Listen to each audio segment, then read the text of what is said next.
I think critics have proven that they are completely blind to the charm of exuberant, exciting, thrilling storytelling, and honestly, I think they've proven to be just a little bit pretentious with this one. So let's get 5 minutes up on the board and talk about why you need to see, and why, honestly, I think you should love House of Gucci. I think if you had to compare House of Gucci to something, and I'm talking about the movie itself, but also the response to it from critics, is Scarface. This very much is a Scarface-esque epic set on delivering as much fun as possible. A lot like Scarface, yes, it is over the top, it is exuberant, but that is also the point. Now look, we will get into problems that House of Gucci has, because of course House of Gucci has problems. This is not the movie of the year.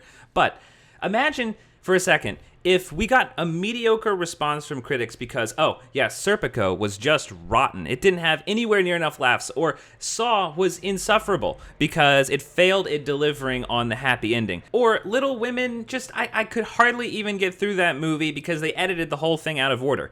I think there is a certain way of operating that certain critics have that is a little frustrating to audiences, which is that if a movie is going to just be wild and fun and exciting, then you can't judge it on those terms. You have to treat it as if it's supposed to be, a straight, middle-of-the-road movie. When from the very start of the movie proves that it is not like that at all. I was actually thinking about Finch. You can check out my review for that. I said in it that I went into it expecting a dystopian movie, and I didn't like it just because I didn't really like the type of story that it was telling. But I do mention in that it's fair that from the beginning, it lays out its cards with the type of movie it's going to be, and if you're judging it on that, then it does what it sets out to do.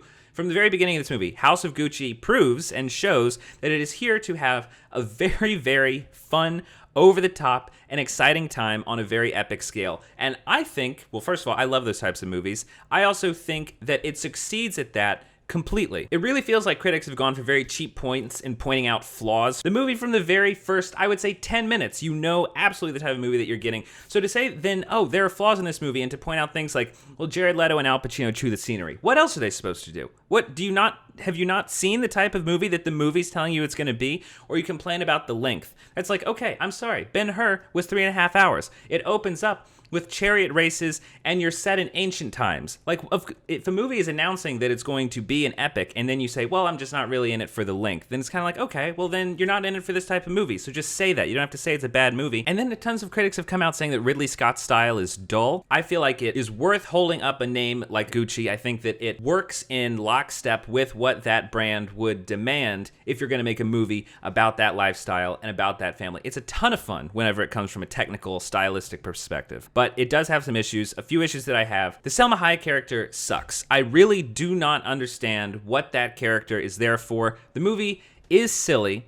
It's supposed to be silly. That character felt overly unhelpful to really be worth being in the movie, and kind of felt like a bit of a drag every time she came into the mix. And then most importantly, though, for me at least, the movie goes poorest whenever you near the end. The last 30 minutes, I think, feels very unfocused by focusing on the wrong characters. I think they should not have lost focus of Patrizia in the last half hour. Instead, they should have honed in more on her and Maurizio's relationship instead of following Maurizio whenever he is trying to revitalize and make Gucci his own. Now, look, I am fully down with a longer version of the movie because I honestly think that everything that's in the movie is perfectly fine. I honestly really just want a few more scenes, particularly in the last half hour, that shows you more of the building tension behind Patrizia and Maurizio's relationship, and in particular, the anger that is growing in Patrizia, because the entire movie, if you've seen the trailer, you know that you are building towards a very, very, I would just say, climactic